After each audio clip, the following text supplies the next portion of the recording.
దయచేసి పక్కాలో ఎవరు పక్కా లోకల్ కాదు, మేము ఇంకా కచ్చా పక్కా లోకల్, 100% పక్కా లోకల్.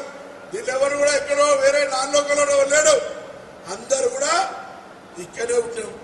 పక్కా లోకల్ అన్నప్పుడు నేను అడుగుతా ఉన్నా, తెలంగాణ ఏర్పాటు మీద ప్రధానమంత్రి పార్లమెంటులో అవహేళన చేస్తే ఈ పక్కా లోకల్ ఆత్మగౌరవం ఎక్కడుండే? పక్కా లోకల్ తెలంగాణ యొక్క బిడ్డల అవహేళనను ఈ తప్పు ప్రధానమంత్రి గారు చెప్పే ధైర్యం ఎందుకు చేయలే? ఆనాడు మేము మా పార్టీని కూడా ధిక్కరించి తెలంగాణ ఏర్పాటు కళాన్ని మేము పార్లమెంట్ వినిపించినాం కదా.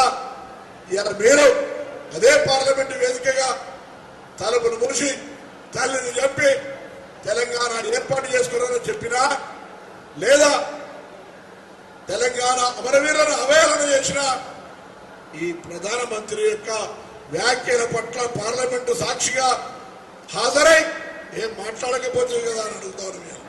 అందుకే సరే, ఏది ఏమైనా ఈ జిల్లాకు సంబంధించినటువంటి, రాష్ట్రానికి సంబంధించినటువంటి, దేశంలో ఉన్నటువంటి ప్రజాస్వామిక పరిస్థితుల దృష్ట్యా ఈ ఎన్నికల ప్రచార రోజు కరీంనగర్ లోక్సభ నియోజకవర్గ ప్రజలందరికీ కాంగ్రెస్ పార్టీ నాయకత్వ పక్షాన హృదయపూర్వకంగా విజ్ఞప్తి చేస్తా ఉన్నా. అందరికీ 2 చేతులు జోడించి పార్టీ నాయకత్వం అంతా కూడా ముక్త కంఠంతో అప్పీల్ చేస్తా ఉంది.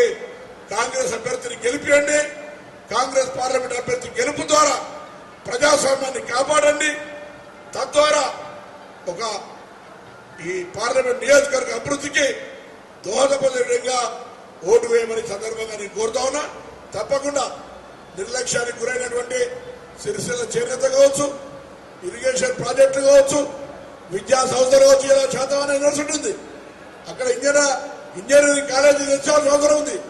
అవే కాక విభజన హామీలు కావచ్చు, అన్ని కూడా గ్యారంటీలు కావచ్చు, అన్ని కూడా మేము అమలు చేసే బాధ్యత మాది.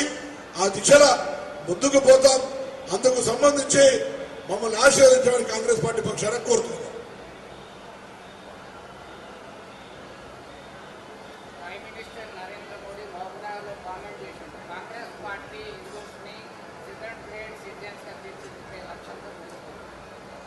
ఇప్పుడు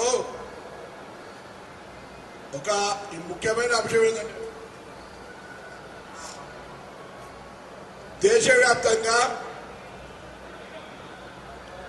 ఈ మారు 400 సీట్లు అన్న తర్వాత ఉత్తర భారతదేశంతో ఉడికిపోయి, మీరు ఏ నివేదిక చూసినా, ఏ సర్వే చూసినా, ఈరోజు ఎన్నికల్లో భారతీయ జనతా పార్టీ గ్రాఫ్ పడిపోతా ఉంది. భారతీయ జనతా పార్టీ గ్రాఫ్ ఏ విధంగా పడిపోతుందంటే, దానికి ఎవరో ఎక్కడో నిదర్శనం అవసరం లేదు. వారు చెప్పినట్టుగా, చంద్రశేఖర్ గారు చెప్పినట్టుగా, ప్రధానమంత్రి గారి వ్యాఖ్యలు, ప్రజాస్వామిక దేశం మనది, ప్రపంచంలో ఆదర్శవంతమైనటువంటి దేశం.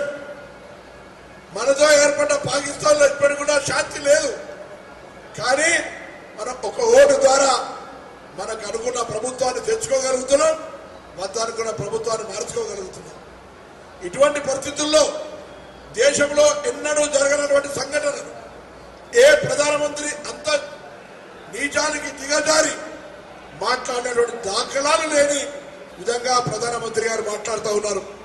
ఉదాహరణకు, మొదటి దశ ఎన్నికల తర్వాత ప్రధానమంత్రి గారి వ్యాఖ్యలు చూస్తే, ఈ దేశంలో ఉన్నటువంటి సంపద ముస్లింలకు పంపిణీ చేస్తారని చెప్తా ఉన్నాడు. ఇలా నా ఆస్తి నా కొడుకు కావాలంటేనే ఒక రిజిస్ట్రేషన్, ఒక ప్రభుత్వ విధానం ఉంది. దాన్ని వదిలిపెట్టి ఈ విధంగా మాట్లాడేటువంటి పరిస్థితిని ఆలోచన చేయండి. హనుమాన్ చాలీసా చదవనీయమని చెప్తా ఉన్నారు. ప్రజాస్వామికంగా స్వేచ్ఛగా శివాజీ విగ్రహాన్ని కట్టుకొని ఇక్కడ ప్రెస్ కాన్ఫరెన్స్ అవుతుంటే కూడా ఆ సౌండ్ సిస్టమ్ ద్వారా ఇబ్బంది కలిగేసే వాతావరణం ఉంటే కూడా సహనంతో బతకగలిగేటట్టుగా వాతావరణం ఈ దేశంలో ఉంది. చూస్తూ ఉన్నారు మీరు. సో ఇటువంటి కొట్లాడుకొని ఈ దేశం మరొక్కసారి రక్తపాతం జరగాలనేటువంటి విధంగా మాట్లాడుతూ ఉన్నాడు.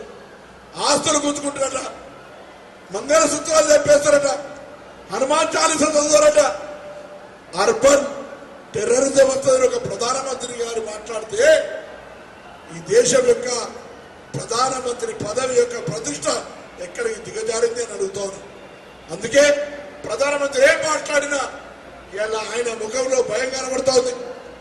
ఆయన మాట్లాడుతున్న మాటలు ఆయన పదవికి దిగజారుతా ఉన్నాయి. మనం వేమనాడు వచ్చినప్పుడు కూడా పివి నరసింహరావు గారి గురించి మాట్లాడిండు. అద్వానీ గారు న్యాయస్ మీద 2 చేతుల మీద నమస్కారం చేస్తే ప్రతి నమస్కారం చేయలేనటువంటి సంస్కారహీనుడు కాంగ్రెస్ మెట్టు ఎక్కి ప్రధానమంత్రి అయిన పివి నరసింహరావు గురించి మాట్లాడుతాడు. అసలు అద్వానీ కంటే మెట్ల మీద నడిచెచ్చి ప్రధానమంత్రి అయిన మోడీకి ఆ అర్హత ఉందా అని అడుగుతాను. దేశంలో గత 10 సంవత్సరాలు మా ముఖ్యమంత్రి గారు అడిగారు, తెలంగాణకి ఏమిచ్చిన గాడిద గుడ్డ. మేము అడుగుతాం కరీంనగర్ పార్లమెంట్ సభ్యుడుకు, కరీంనగర్ భారతీయ జనతా పార్టీ 10 ఏళ్లలో గాడిద గుడ్డిచ్చిందా? ఏమిచ్చింది? ప్రసాద్ స్కీమ్ కింద వేమరాడ నిధులు తీసుకురావచ్చు కదా. ప్రసాద్ స్కీమ్ అంటే ప్రసాద్ అంటే దేవాదాయ గుళ్లకు వేమరాడకు ఎందుకు ఇయ్యలేదని అడుగుతాను. ఒక విద్యా సంస్థలు ఎందుకు తెలియదు? ఒక విభజన హామీ అమలు చేయడానికి పార్లమెంట్ సభ్యుడిగా ఎప్పుడైనా కనీసం ప్రయత్నం చేసామని అడుగుతాను.